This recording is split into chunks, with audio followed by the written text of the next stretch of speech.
Welcome back to Freedom Families. A year ago today, my husband and I were in Anchorage, Alaska, kid-free. The grandparents had the kiddos, and that means we finally got to sit down and read books cover to cover, which doesn't happen very often when you have babies and toddlers. And one of the books that I brought, and I maybe took a day, maybe 2 days, sitting out on the front porch of the little Airbnb that we had on a lake in Anchorage, I read Family Revision, which is how ancient wisdom can heal the modern family. The author of that book, Jeremy Pryor, is with us today, and I am really excited to introduce this book and these ideas to the listeners, as well as kind of ask some more questions that I have, being a little bit more of a contrarian heart naturally myself when I read this book.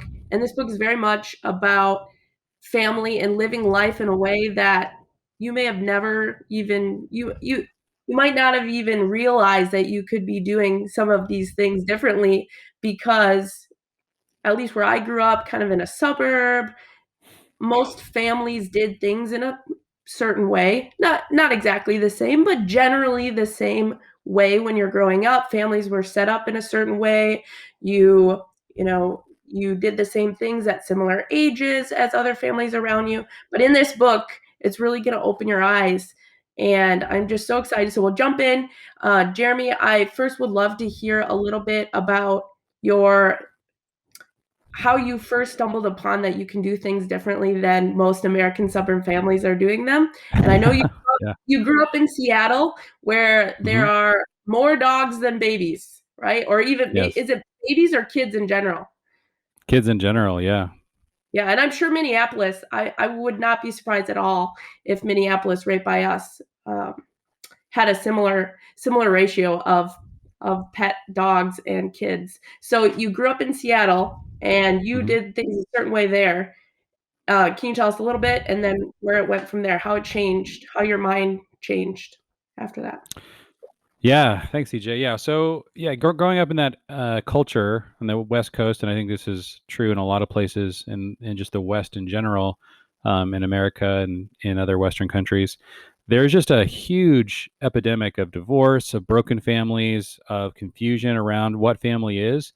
And for those of us who grew up in an era where that was happening, I grew up in an intact family, but a lot of what I saw around me was a well over 50% divorce rate, from a lot of my friends, especially school friends. That was really disheartening. And then I started doing a lot of youth ministry in that context, and it all felt like we were trying to live in the wreckage of family, and that it just was Mhm. so predictably fragile, and it was so destructive to kids, that I really could understand why a lot of people from my generation were just opting out of the whole family thing altogether. Why get married? Or if you get married, why have kids? If you do have kids, why not have as few as possible? Like, all of that made sense to me, just Yeah. given what I saw around me. And so, from that context, I was sort of suddenly transported, by the miracle of flight to Jerusalem. I had planned to do a semester abroad, but it was so bizarre to be in your culture. This is all you're familiar with, to suddenly be in a new culture, and it's an exciting experience, and you're kind of just observing things. And I observed a lot of things while I was in Jerusalem for 4 months, but one of them that kept catching my eye was the amount of children, the amount of particularly men with children. One day I watched a group of dads just pushing strollers, and having all these kids in tow, and I was like, that is the weirdest thing I've ever seen. Like, what are those guys doing? And I knew that in Mhm. that culture it wasn't something terribly unusual. It was something I was seeing a lot, but I had never really stopped to ask, like, what was different about this culture than the Yeah. culture I was familiar with. And so it was really starting to ask those questions where things started for me to become, really different in terms of asking weird questions like, what is the family? Like, whose idea was this? What is its basic architecture? What is it? What is its purpose? And I came to discover that I had a deeply unbiblical idea of family in my own mind and heart. My idea was that a family is basically a springboard for individual success, Mm-hmm. and that it made a lot of sense that we would all be working on trying to just build up our lives as individuals, as moms and dads, and as sons and daughters, and that that this was very different than the way that these Jewish families were thinking about family. When you ask them how they saw family, they primarily used as their model for fatherhood, for example, Abraham, who was constantly concerned about his descendants. I always thought that was just a weird feature of the book of Genesis, that you just saw all of these, patriarchs who were just very, very connected to what was going to happen to their future descendants. And it was just a cultural artifact of the time. I didn't see it as a basic feature of what it meant to be a dad, and what it meant to be a parent, what it meant to build a family. Um, and so I started asking the question, like, who's got this wrong? Like, is it multiple choice? Is there a right way to view family, a wrong way to view family? And because the track record of the families that I was seeing in Western culture was bad and getting worse, Yeah. I was not. I didn't jump to the immediate conclusion, which I think that most of us just jump to, which is we know how to do family. We figured it out. We know what a family is. Those are all obvious questions. Um, but when I saw a different culture and they were deriving lessons from the Bible I never saw our churches deriving, I just started to ask these questions. And I just got more and more surprised the deeper I got into this, which was they saw family totally differently. They saw family as a multi generational team. This is a really basic structure of family that you see all the way back in Genesis 1. You see it all the way through the New Testament as well. And so I just started to believe that I had to go through a dramatic sort of repentance and believing process when it came to family. I had to like unload these bad ideas that I was totally immersed in. I think we all are immersed in, and start to adopt more biblical ideas of family.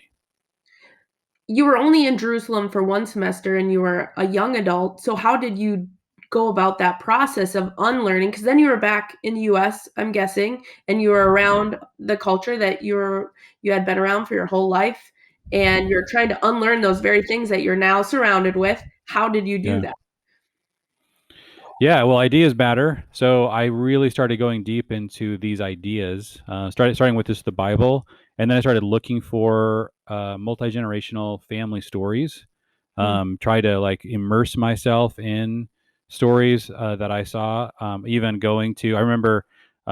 So I met my wife while I was in Jerusalem as well. So I was 23 years old and single when I was there. I remember when we first got married and we were in Seattle. One day we went to a local synagogue, and at that synagogue, there's probably like 200 people there. We sort of just snuck in the back and just sat in the back, yeah. and I could not believe what I watched. So, like, I'd never been to a synagogue service before, in the States, but I sat there in the back, and they were spending 3 hours on a Mm, bar mitzvah for one 13-year-old boy. And his grandfather had flown in, his uncles had flown in from out of town. The entire congregation of, like I said, it must have been at least 200 people, were comfortable spending 3 hours on one 13-year-old kid. And I couldn't believe, and what they were saying over this son was just tremendous. He had spent 6 months preparing for this moment, working with his rabbi to go through the bar mitzvah, learning Hebrew, but the kind of identity that the uncles and grandfather and father were saying over this boy about like what they saw in him, what how they what the future was going to look like as he began to lead the family. I'd never even heard words like this. I'd never seen mm, anything like it. What I was familiar with is when somebody makes the most dramatic decision that you could ever make from the perspective of a believer in Jesus, which is to become a believer and be mhm, baptized. It was mhm. like a assembly line. It was like whoosh, whoosh, we got to get Yeah, through these 20 yeah. people, which is Mhm, great. I mean, I'm not that, but it's just like to spend 3 hours on a kind of coming in age ceremony with the entire, not just family, but community, the entire congregation. That's an example. So I just started to look for any pockets like that where this ancient idea was preserved, any tools they were using, any ideas they were having. And I constantly was contrasting what I was seeing there with what I was familiar with from either Western culture or American culture or even evangelical Christian culture. And man, the contrast was just increasingly shocking. And that's when I started saying, I'm going to, I'm going to begin to guide our family in a different direction. So we got pregnant just 6 months after that we were married, and so Mhm. I got a lot of immediately got to begin to think about how to put this into practice in our family. Do you have either a gut feeling or maybe you've stumbled upon some resources that have explored this idea, but is it because of the, tremendous prosperity that the West has? Is it just the certain parts of scripture that, evangelicals in America tend to focus on more? Like, what has led to such a drastic difference between, how families looked, the multi-generational families, and just culture in general look in Jerusalem or in some Jewish communities here in the US to the typical Christian home or church in the US? Yeah, yeah, I would say that there are real reasons both in the culture and in the church for this confusion. So, yeah, in the culture, I would say the largest contributing factor is probably the prosperity. If you have a culture where I would say that in combination with the Industrial Revolution, because what you have there is you have a in prosperity you have a culture where you're not going to starve if you don't treat your family like a team. Yeah. That's really unusual historically. Usually, and even with when COVID hit, people immediately started retreating to their homes. They began to figure out who's in their bubble. If things Mhm. got worse, like who would I rely on?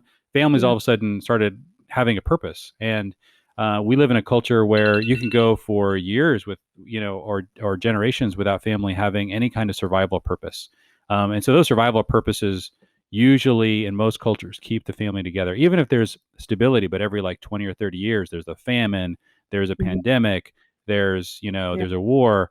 People will remember the threat that created, and that how important the family was to get through those really hard times, big economic collapse, something like that. But man, we've had so many decades of relative stability. Sociologists Yeah. call this the assumption of stability. And so it's Mhm. not just that we have stability; it's that we assume the next 100 years is also going to be stable. So that's been a problem.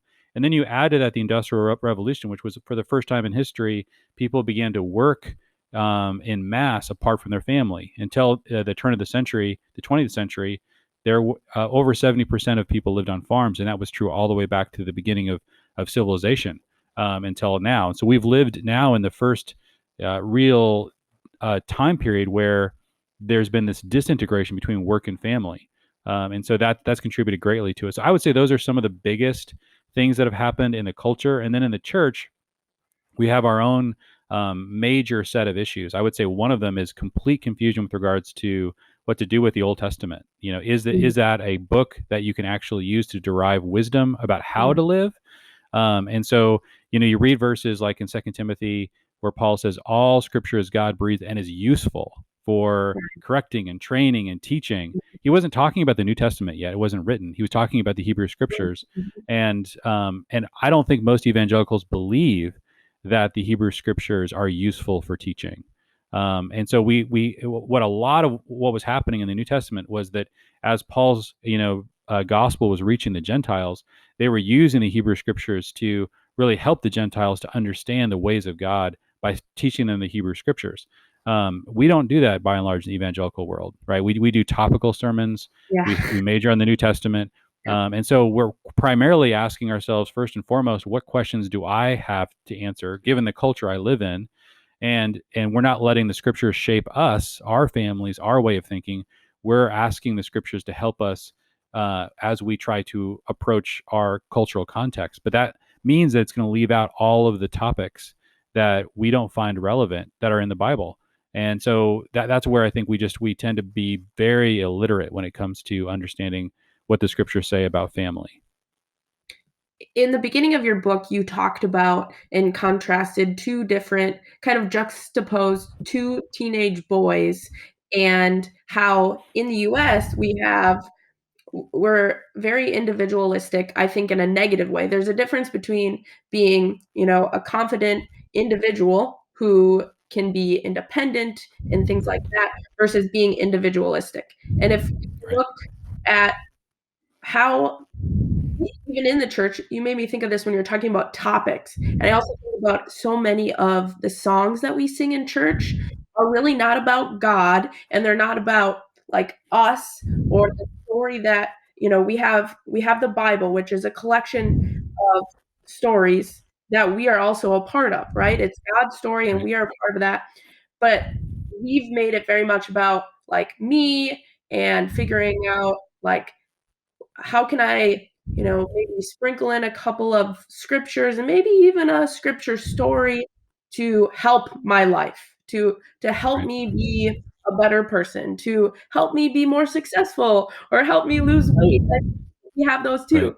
And so you were contrasting a boy trying to figure out who he is, and that's absolutely what we say in the West. We're even telling young kids nowadays that they need to figure out who they are, and I guess they're just supposed to figure it out, like, however they end up feeling, and, Right. being a mom of a 4-year-old, that changes every day or even within the day, and we're telling kids that they need to figure out who they are, and it's just left up to them versus I think what we see in Scripture and the second boy that you were contrasting, where the parents are pouring into him and encouraging him, tell him that you are a part of this family, you are a part of this multi-generational line, and basically encouraging him and training him and building him up into who he is. And as you mentioned just before with the 13-year-old boy, you have family from all over flying in to be a part of this bar mitzvah. A big deal because Yeah. he is stepping in to who he is. He's stepping up and becoming a man and becoming a bigger role within the family that's already there. He's not just off trying to figure out, do I want to go to college to be a doctor or a lawyer, right? Right. Yep. Yes. Yeah. That is the major kind of tension that we have. That is that and a lot of this does stem from this assumption of stability. We think that, look, we don't need you. We don't need you to like help our family. And so the best thing you can do with your life is to just go out and find yourself and do whatever you want. Just look inside and Mhm. make it completely. In fact, a lot of our stories, my favorite example of this is the Little Mermaid. That's almost like a perfect narrative of what we believe about the tension between the individual and the family. The family is trying to hold you back. You're Mhm. trying to find out who you are. Yeah, You're clearly made for something else. The story goes in one direction. Starts in the family and it goes away from the family. And then the story gets better as the family recedes into the background and the individual comes out. And then the final scene is the individual leaves the family permanently. yeah, And there's no full circle. There's no sense of team. There's no sense of identity. That's a disastrous idea because it really why would any mother or father give up their lives for that? It's such a dangerous story because like all we're doing is holding our kids back. I mean that's quite a powerful statement to make. I don't know any culture that would have assumed that until this time. But mhm, again, these are ideas we're experimenting with, and we're seeing the implications. So, yeah, it's something we have to really reconsider. What how is identity formed? Is identity primarily formed by looking in, or do our relationships bear any do they bear any weight on who we are and what our identities are? And so what's ironic is that in the fight to make the identities purely individual, I don't think it's even possible. And so what's happened is we have to look outside. And so what we've done is we've elevated work and said mm, who you are at work or who you are as an artist or whatever identities don't, basically you're allowed in our culture to fully inhabit an identity as long as it's not in the family. And so, because those might impinge on complete freedom to remake yourself without any previous obligation or previous identities. And so we want to only inhabit those identities. But the work identities are pale in comparison to the power of family identities. They're not as valuable. And so they're totally atomistic. In other words, they only inhabit you as an individual. They don't really encompass relationships well at all. Because if you're going to pursue a career, for example, relationships are always going to come into tension with those things. If you want to move and keep progressing, if you to sacrifice for relationships, is going to mean to be left behind. And so a lot of this desire to create individual identity has created a situation where we are not valuing relationships, and the most important relationships being the family relationships. And there certainly is time where those individual identities can be healthy and can be integrated and can be supported by a family. But we've created this very sharp divide that is far too sharp, far too unrealistic in terms of what creates a healthy life. And then we have this sort of trope in our culture, which is that when you are on your deathbed, we're all going to regret that we didn't spend more time with our children, we didn't spend more time in our family relationships, and we don't actually learn anything from that lesson. We don't actually say, oh, well, if I'm going to regret things on my deathbed, maybe I should change the way I live today. Yeah. Maybe there's something I believe today that's going to result in me regretting how I spent the decades of my life when I'm on my deathbed. But we can't go back and actually do that retrospective, because if to do that retrospective properly, we would discover that our family identities are so important. But then that might inhibit my individual freedom. And that's the one thing I think this is important to understand about our culture. Our culture has an idol. Every culture has idols, but our culture has a preeminent God, and that is this individualism. It's the Mhm. kind of freedom that allows me as an individual to indulge my impulses, and anything that threatens that particular idol, that God, is heresy to our culture.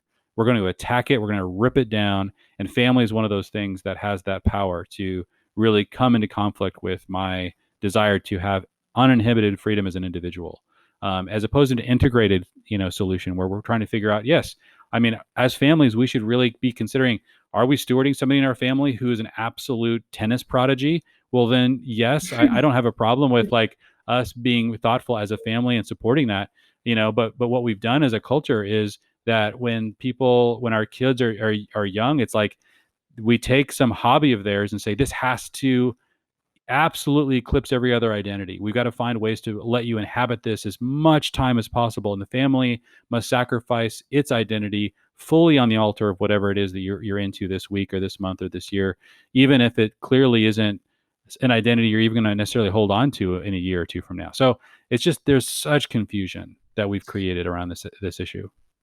That's so interesting, and I was thinking about the same thing. It's like we know deep down, and it's in countless books and movies and, just conversations you have. I had a grandma who died, last month, and we had her funeral. It's like we all know and would admit. I'd be surprised to be in a conversation with anybody who wouldn't say, you know, you at the end of your life that you wish you had spent more time with family, or you wish you had rested more, right? We all Yeah. know that we're not gonna wish that we had spent more hours working, but yet it must be so loud in our culture that even though we know that, it still doesn't change the decisions we make. Right. So I'm thinking about, even when our kids are really young, as you said, we and I'm not trying to, and maybe you went through this too. I'm not trying to bash the people who I'm around because it's everybody, and it was me too. But when I see young moms who post on social media that they're so sad, their new baby is 6 weeks old, and now they're going to go back to work, full time work, and they're so sad and they don't want to, and they want to stay home. I think of two things. Like, one, well, you should figure out a way that you can stay home, Hmm. and two, I think it's the best thing for that baby that you figure out how you can spend more time at home. And I feel like the initial pushback is typically, well, one, I need to work 'cause I need that income, which I would then say, do you really? Because I think we all think we need to make much more than we do, and we spend a lot of money on things that we don't need to. So we can figure it out budgetarily. But then two, I feel like the culture expects you to work full time. And Yeah. that's more so why we are making those decisions versus trying to figure out, and maybe if you had a mentor or grew up in a different situation and you saw how a family figured it out in a way that one or both parents can stay home and you can figure it out. So when you and April, you met in Jerusalem, you got married, a couple years later, is it? Is that right? Yeah, actually, just a few months later. Yeah, very Okay, and then quick. Yeah. got pregnant within that first Hmm. year. How did Yeah. you guys what were the things you were focusing on? What did you wanna make sure that you were figuring out? And then how did you kind of explore, and 'cause it was, lots of trial and error, I'm guessing. How Right. did that look, when you Yeah. were first kinda starting out with as a family? Yeah. Well, you mentioned earlier that we inhabit stories, and this is a big thing that I feel like I have learned in that if you want to change your life, you have to tell a different story. And so I would say that there's a story that you were articulating that our culture believes, and that is that if you don't, your career is where you derive your identity. And so as women face this incredible tension between motherhood and Mhm, their life outside the home, what they feel oftentimes like they're sacrificing is their individual identity, which is the highest value of our culture. So in that story, it makes complete sense why they would sacrifice their children or even what they desire for that identity. Because right. you how can you live without an identity? How can you know that you're a valuable person? Mhm, So that's one story. So the story that really captured April and I was the story in Genesis. So in Genesis, what's interesting is that at the time of the fall in Genesis 3, there God decided to really place curses on creation because of what Adam and Eve had done in the fall, and so there was a curse on the woman's ability to give birth, the whole process of mhm, giving birth, the pain, and that the curse that was placed on the man was on his work. He is going to be exhausted. He's going to toil. There's going to be a disconnect between his calling and often his calling and his need to provide for this family by the sweat of his face. It says in Genesis 3, and so that's a powerful story. And so one of the things that April, believed and made it very clear, as we were getting to know each other, was, look, that is your responsibility. It's not my responsibility. It may be a very hard thing for you to shoulder, but once we start having children, I'm going to stop working, and you're going to have to figure it out. um, and so that may sound like a heavy load to place on a young man, and I felt heavy, but it felt right. It felt like it was mine to bear. It felt like it mhm, was heavy, not because my wife wasn't helping, but heavy because of the fall. And that's the story in mhm, Genesis 3. It's like, it's going to be hard, guys. This is going to be one of the hardest things you're ever going to try to bear up under. Solomon says it's good for young men to carry the yoke while they're still young. And so, we did. We tried a lot of things. I got lots of different jobs, and we were trying to, and eventually when I decided to leave ministry and everything I'd been educated to do, and I was really, this was a very deep personal thing between me and the Lord. I just was praying, God, please help me provide for my family, because I did not know how. We had two little kids at the time. I was doing a giant career shift, and I had no other marketable skills really. And the Lord mhm, was really there. I mean, there's a huge story behind how we started our first company, which was, literally the ideas for it came 2 days after I was just pleading with the Lord to help me.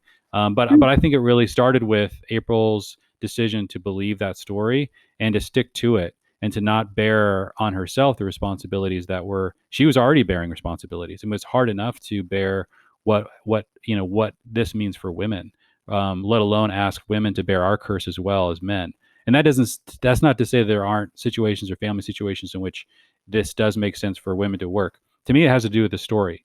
And if you believe the Genesis story, then it's going to create certain expectations. It doesn't. I don't think it's necessarily creating rules or boundaries or saying you can't do this or you shouldn't do that or whatever. It's important to understand these are contrasting stories. The story right, in our culture is very powerful, and it says you literally do not have an identity if you don't find it outside the home.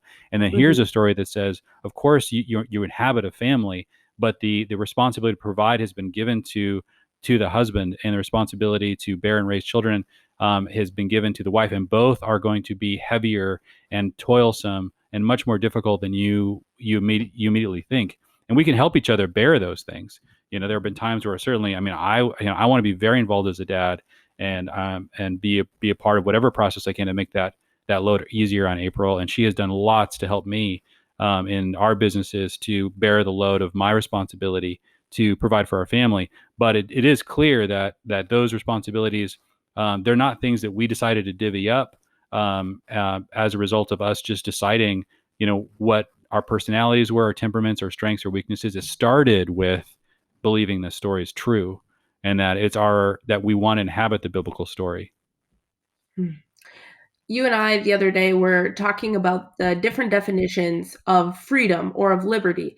And part of our vision for freedom families is freedom in Christ in all areas of life. And specifically, it means freedom to do what we ought, right? And in our culture, along Yeah. with the individualism and how we have, as you mentioned, this idol of we have to reach this far off thing that, doesn't even really exist. You never actually touch it, of self-identity. And Yeah. it makes me think about how we know that always fails, right? And we can even look at millionaires and billionaires and celebrities and athletes and actresses and how broken those lives often are. Tom Brady winning 5 Super Bowls and saying he still feels like he needs to go out and do more. Yeah. And Yeah. I think that men especially, and you can tell me how you feel about this, that duty and honor are good things, and that men need to feel a sense of duty. And because our culture has elevated identity to go along with career, men are trying to find their duty and honor within career, and it ultimately just doesn't suffice what they feel inside. And so for family teams, um, when you mentor men or just meet with men and kind of switch that mindset of finding duty in career, duty to family, and can even switch the term that the man, the husband, the dad thinks of himself to coach, right? Coach of the family Right. team. I feel that that mindset switch can be just incredibly impactful. What have you seen? Is that something that tends to be the case from men you've worked with? Yes. Well, I think so. There are questions inside of every man that are designed to be answered when a father says, "This is my beloved son in whom I am well pleased." And we haven't created a situation in which we can hear those words from our fathers. We live in the Mm, most fatherless generation that's ever existed in history. And so, how are we supposed to ever answer that question about, am I enough? Am I, like, so men are constantly being sent out on self justification projects to figure out if they are good enough, who they are. And of course, if they fail, they'll medicate that endlessly with mm, all kinds of destructive things. And so, yeah, it's a very hard day to be a man. We have all kinds of material comforts, more comforts than we could have ever imagined. However, our identities are more empty than they've ever been because we need our Father to say those words to us. And so, a big mm, part of what it means as a believer is to, and this is, I think, one of the reasons why Jesus came to reveal God as Father, and why at the very beginning of his ministry, we hear those words being spoken over Jesus, and that the entire gospel is that you and I, whether we're male or female, Jew or Gentile, slave or free, are in Christ. And so therefore those words have been spoken over us by the Father. We are beloved and he is pleased with us. And so that's the deepest, most healing message that I can imagine that men need to receive in their heart and their spirit. And when they do that, then they are free to love their families, not from a place of now, not saying, "Hey, I need to have a son that because I could never be a good football player. He needs to be a great football player, or I need to live vicariously through the career choices of my children or through their good behavior." It's like, no, I am in Christ. I am loved, and I am pleasing to the Father. And so I think we need to calm down those justifications, and that's why it's just these justifications. It's so dangerous to worship at the throne of these cultural idols of work or freedom, because they don't feed that place.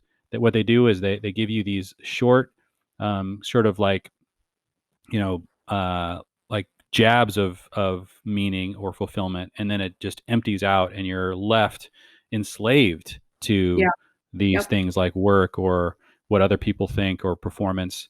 These are so dangerous, and that's why, like, even as we talk about family, it's so important to say too that the gospel and the power of the gospel is always the most foundational message, the most important message. Family is layered on top of that, but it's an amazing reflection of the gospel, because the gospel was designed to be communicated to us through family language, in the Son, in the Father. And so as we lose our ability to understand what fathers are or sons are, or when our culture goes to war against the idea of fatherhood, then we're sawing off the branch that we're standing on. We're destroying our ability to hear those words that will set us free and save us, from the inside out. It makes me think of how even in Christian circles, whether we are realizing it or not, whether we're talking about marriage or having kids, those are things that we do for self-fulfillment, and we do it because we want to for ourselves, essentially, and for our own happiness. And if that is how we are picturing marriage and how we are picturing family as a whole, it's no wonder that it's so broken. I was just in a Yeah. conversation yesterday with someone, and they were talking about their friends who have had kids together, and they didn't really see a point in getting married because it's just a piece of paper, and, we're just doing Yeah. whatever we want anyways. Yeah. Yeah. Yeah. That's the deep confusion about the difference between covenantal love and romantic love, or just the feeling of being in love. And our culture doesn't understand the difference. Covenantal love is a complex idea that really, you have to study the scriptures to understand it, because God is primarily in the story with Israel. What he's trying to do is demonstrate for us what covenantal love looks like over the course of lots of generations. And this is why, kind of at the peak, on Mount Sinai, when Moses wants to see God reveal his glory, the answer to him was that I am a God who loves and blesses 1,000 generations of those who love me, and I curse 3 to 4 generations of those who hate me. Yep. That whole idea is that God, I'm a covenantal God. I will make and keep promises with you, and I'm going to give you a sign of that, so you understand what it's like to make and keep a promise, so that you understand how much I love you. You understand the difficult sort of elements of covenantal love, and he did that to us by giving us marriage. And so when we stand in front of our friends and family and make a covenant with our wife or our husband, it's really, we're being like God. We're learning what it's like to be faithful in the same way he's faithful to us. And so these things are all pictures of the gospel. And it really does make sense at some level that a culture that doesn't believe the gospel is going to Mhm, reject the pictures of the gospel, are going to reject mhm, the stories. And so our culture is going through that confusion right now. They're saying we don't want to inhabit the biblical story, we want to invent our own story. And that goes all the way back to Adam and Eve, and there are consequences to that decision. And what really is important is not that we necessarily try to arrest the culture from figuring out what they believe or experiencing the implications and consequences of their own decisions, but we have to, if those of us who believe in the biblical story, we have to faithfully live out this picture before the culture of family, of marriage, so that there's that's the way we bless. That there's a picture of the goodness of God, of mhm. father, of mother, of son, of daughter. Like, these are really important um, pictures to preserve, not just for our own families. We're doing this as salt and light in a culture that wants to throw off these things and has believed some lies that make them think that their life would be better if they could just somehow throw off all of these identities and pursue pure, selfish Yeah, individualism. And we license. know where that leads. Yes, Mhm, we know it doesn't bring freedom. mhm. And but there's a desire to give that a try, and it's really important for believers not to fall in line with that kind of thinking, or that to not jump into that stream and go downstream that way, because you have a responsibility to reflect the truth in and through your life and in and through your family's life, in a way that could preserve this culture. You have to be salt and light in the midst of darkness. I think it makes a lot of sense.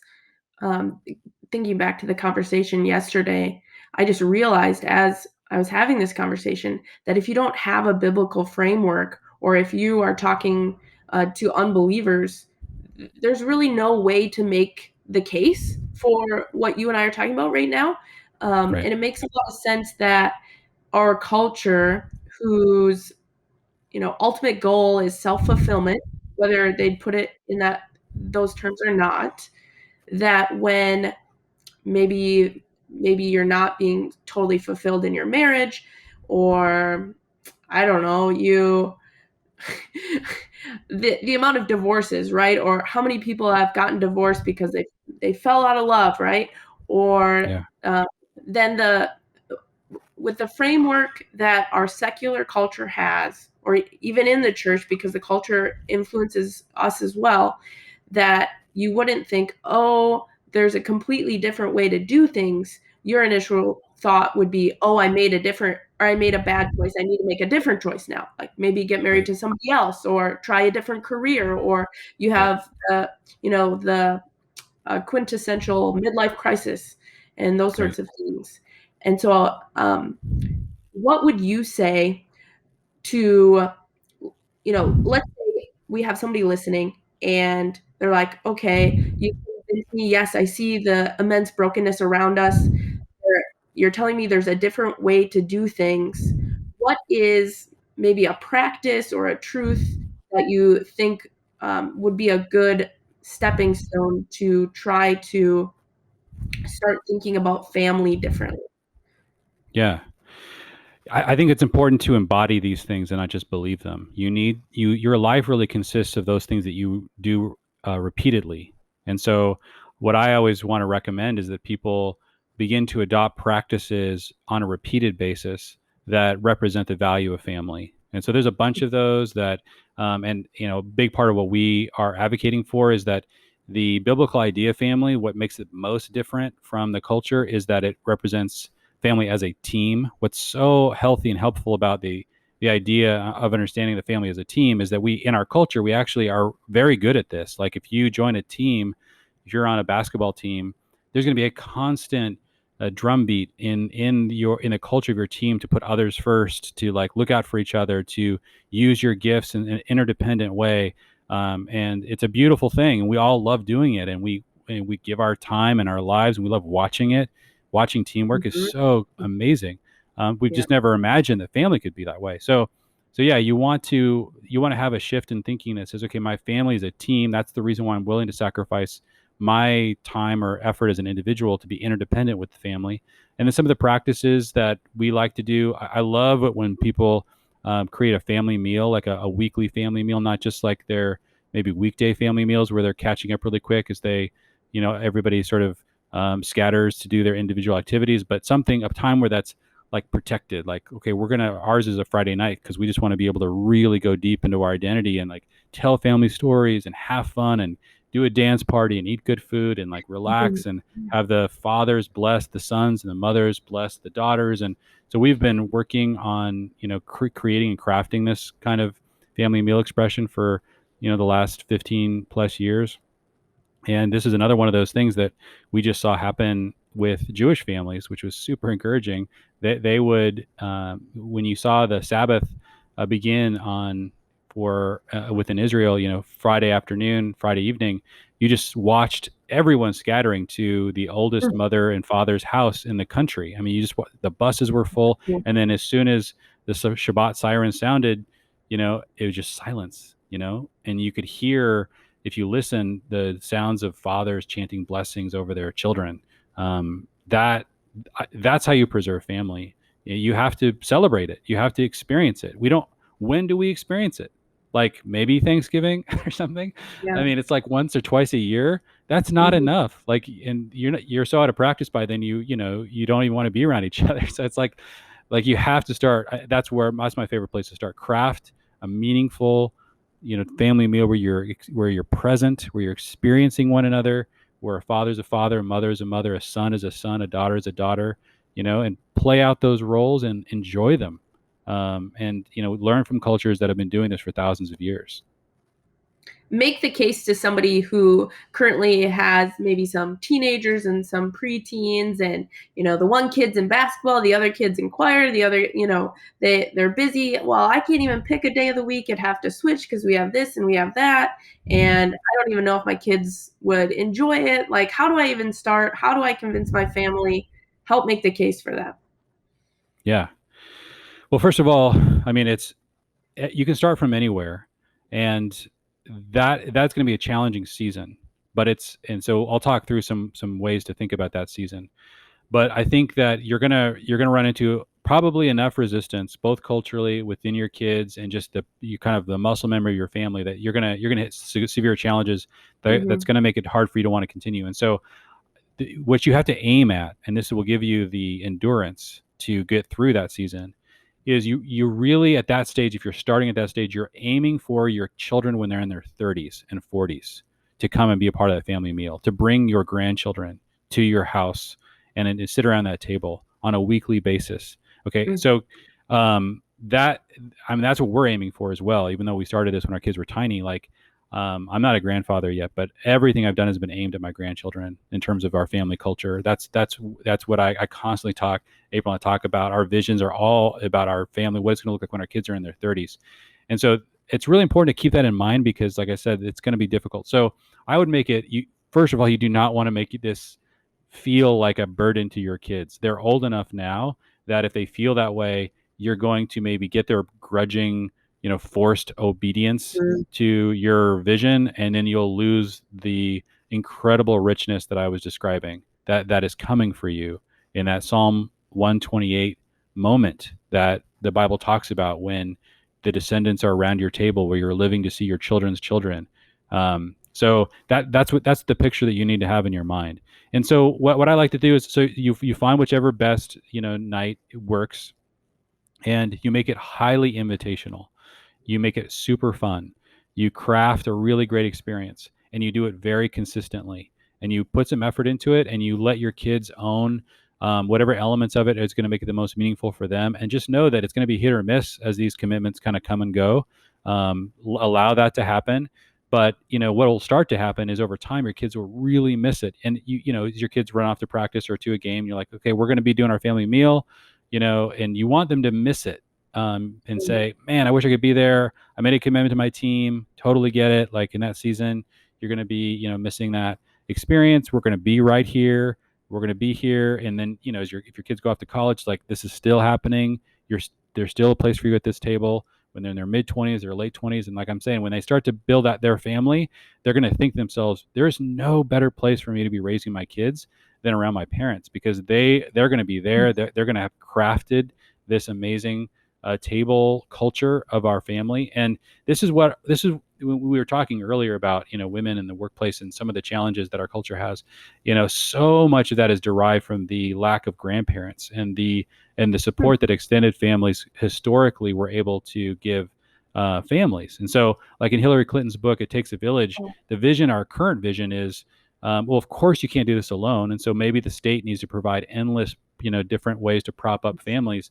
Of Hmm. course, when they do that, they do it in a way that engineers it towards the culture that they're creating. But historically, that's not how this happened. Historically, it wasn't a wealthy state that came in and provided. It was an extended family that could craft its own values and could have its own unique experience of what a family is and does. And so it's really important then, if you have teenage kids, to really keep in mind your parenting job is just barely beginning. I know for a lot of people that are dreaming about empty nests and that kind of cultural story may or may not want to hear that, but the reality is it doesn't end. You don't ever stop being a parent. You're always going to have kids till the day you die, and they're always going to need you in the different seasons of their life, and they're really going to need you when they're in their 30s and 40s and they have little kids they're trying to raise. And you're going to want to be around those grandkids. Like, they're going to be amazing to you. So it's really important to keep that in mind, and to not sacrifice your relationships with your teenage children on the altar of forced obedience, and then lose what your family needs to create. You want to craft a family culture, give them some buy-in, give them some ability to shape those experiences, and even talk to them about, like, hey, I'm sorry, I didn't know this was a value. Like, this is something that I'm learning too. But I do want us to experience a lot more of our familyness together. I want to be with you. I want to, like, I want to have a place where you can bring your friends, and Yeah. we could enfold others. And so those are the kinds of things you could start to do. Keep your expectations low and your sight really long term, and you'll get through that season. Kind of on the same side of that coin is convincing, because when you brought in the idea of how in the past or in other cultures you have a lot more help from grandparents and Yes. great grandparents. And if you're picturing a family where it's not just mom, dad, and kids, but also grandma, maybe grandma and grandpa and great grandma, all living Right. there. And I think with having a 4-year-old, a 2-year-old, and a baby, how if I just want to run to the gas station, if grandma's home, well, I can just run and do that quickly, right? Right. Just how much your everyday dynamics would change if you were living with grandparents. And so, um, let's say that it's not really a it the focus isn't to convince our own kids, but now we have to kind of convince grandparents on this whole idea, because they grew up the same way that most of our culture is currently living. And so picturing a multi-generational family is completely foreign to them. How would you start the conversation with grandparents? Yeah. So you always have to be very cautious about casting vision upstream. Um, there's our obligation biblically is to honor those who are upstream, and then you can cast a lot of vision downstream. So I think that the way I like to think about upstream generations is again similar to the way I described trying to unfold teens that are maybe in a resistance season, is to be very invitational, to create a really cool experience for your parents when they're in town, or if they live, like that's kind of how we did over time. We had each side of our family coming over for our Sabbath dinner once a month. They really enjoyed it. We gave them a place to we gave them like the best seats. We just tried to honor them in every way. We Yeah. would ask them questions about our family stories, and over time, through a culture of honor, they wanted to be more and more a part of this multi-generational family experience, and it really embraced it and began to really spend time with, so that to the point that my parents ended up deciding to move in with us, even though they could easily afford their own place. They preferred to be here, and so my dad does he hosts a game night with all his grandkids Mm, once a week. nice. And we have other rhythms that my parents lead that make our lives easier. That's during our date night, so it's a great kind of win-win for our family. So yeah, I think it's good to take that really slow, and really calibrate on how healthy it feels as you're beginning to unfold an upstream generation. Are they enjoying it? Is it life Yeah. giving for your family? Is there ways you can tweak that experience, and just keep taking those baby steps and see where it leads? Yeah. And if it stops somewhere and you're like, I don't think my, it's not like all of a sudden you can't be multi-generational. You've got, like we just described, like there is so much opportunity downstream. By the way, most of the people listening to this are most likely going to live into your 90s. I mean, life Mm, expectancy continues to mhm. get longer as medical technologies get better. And so if you may see your great grandchildren, you may see your great great grandchildren. There's so much life that you can live Mhm. beyond the season of teens, or even if those of you listening with little kids. I know it's hard to imagine, but so much of what we're describing here is from why we talk about getting wisdom from ancient families, is because they thought about the entire lifespan. Moses says in Psalm 90 that God, teach me to number my days of aright, that I might Mhm. gain a heart of Mhm. wisdom. He describes how it's important to know how long you think you're going to live, in your 70s or in your 80s. Like that's going to change what you invest in.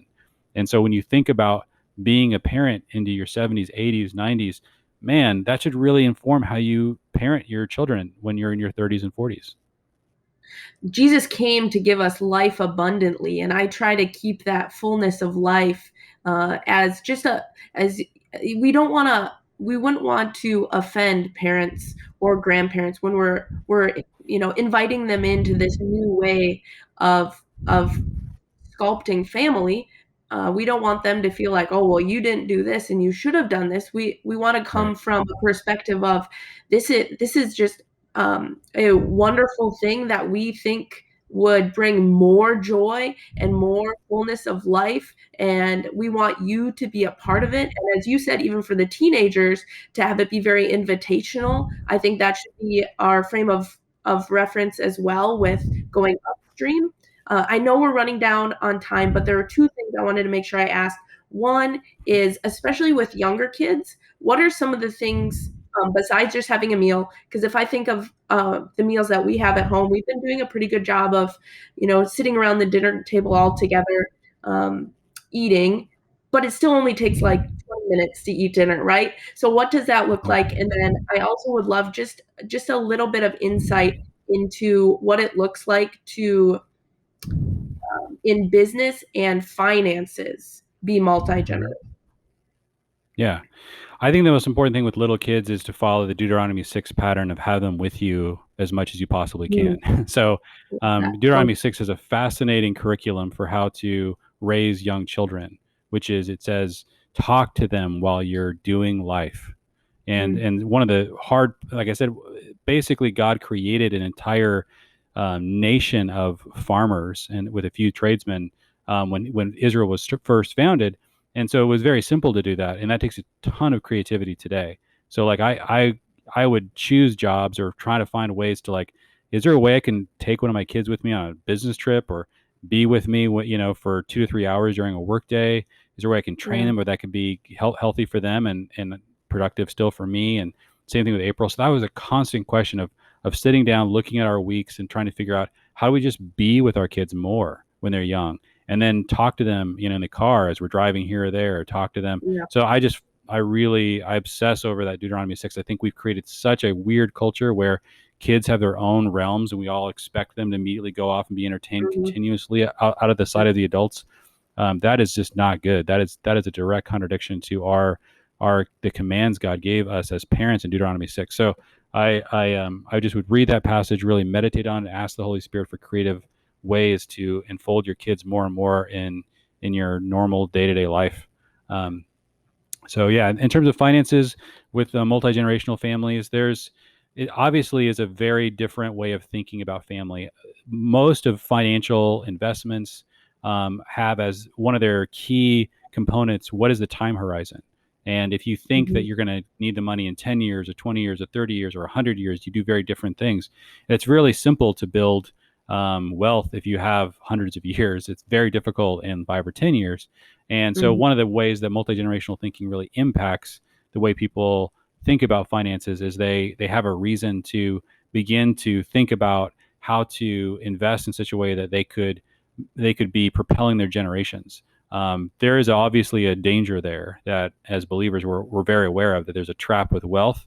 And so there tends to be, and there needs to be, a lot of caution. There needs to be an awareness that everything we have belongs to the Lord, and that we don't, give our children an inheritance just because we own it and they own it. We don't own it as believers. And so we believe that belongs to the Lord. So we want to be really thoughtful about how to train our kids to have the kind of character and the kind of skills that as they're getting older, and I'm talking probably more in their 30s and 40s, that they have the ability to receive financial resources that the previous generation is hopefully wisely stewarding and investing. There's obviously a lot to that, but I think that as Christians, we've really, because we don't believe in multi-generational family, we haven't thought about what to do with resources in the same way that other cultures that do think multi-generationally have thought. So it will have a dramatic impact on the way you think about money if you begin to go down this road, for sure. What are just a couple examples of things you have done, especially when the kids were younger, after dinner? I immediately think about board games. I think I've heard you talk about reading Lord of the Rings at the dinner table. What are some of the things that Yeah. you've Yeah, well, we like to create different theme nights. So there's like, so tonight is Monday. We do a Bible study after dinner on Monday night. We have one media night a week where we watch something together, usually like a show that we're watching and talking about. We have families that have done craft nights. Crafting and sewing is a huge part of our family because that's we own a sewing studio. So that's definitely something that, so you try to figure out, like, are there hobbies? Are there things that you can do? We did, 3 years of Taekwondo as a family. We did, years of tennis. We were into sports that we could play together, even all the way down to like a 4-year-old, what they could do. Like Kyra Yeah. should go and pick up all the balls, Yeah. but we like to, I don't like the idea of, if you find that there is an evening or multiple evenings of the week where you're asking yourself, I don't know what to do. And so the default is something not super healthy, like we're Yeah. all scattering to do our own thing, or we're getting frustrated with the kids. I like just to think about that weekly rhythm. Like, why not give a little theme to those evenings? And that doesn't have to be more than like even 15 minutes, but it kicks off something that could go longer or could go shorter, that allows you to have some meaningful interaction and not just immediately kind of, there's just too many devices, there's too many distractions, there's too much right now that could pull us apart as families. If we're not intentional in seizing that time and putting a vision on it, then what tends to happen to most families now is not super healthy. The technology is just too powerful, too entertaining, and too individualistic. So we have to be more intentional than we've ever been about how to craft evenings with our family. I think that's super helpful, especially the theme part. And even if it's just 15 minutes, maybe it's even just 5 minutes, just so as you're starting, you're not getting overwhelmed. If you're Yeah. listening to this and you're really on fire and you want more, we not only have Family Revision, but would recommend Father's Compass, which is another book, and then 31 practical ways, creative ways, I should say, to build your family team. Also has spots for journaling, which is really helpful. And then for the last couple years, we've been a part of Homeroom, and you can find more information about that on familyteams.com. Is that where you'd say to go? Homeroom Yeah, all of us up there. is a group with other families who are also under kind of the mentorship of the Pryors, and familyteams.com is training resources for families, and every month there's a different theme, whether it's finances or maybe it's discipline or specifically about marriage. Lots of different themes every month. And a really great thing about being a part of the Facebook group is if you have a question, you're dealing with something, you're trying to troubleshoot, and you want to know what a bunch of other families who are going through the same things think, what they've learned, you just post your question in the group, and it's extremely helpful. It's an invaluable resource, I would say. So if you're super interested and you're ready to try some things out, those are the things I would recommend. Jeremy Pryor, familyteams.com, and Homeroom. Thanks for being with us today, Jeremy. Awesome. Thanks, CJ. It's great being with you.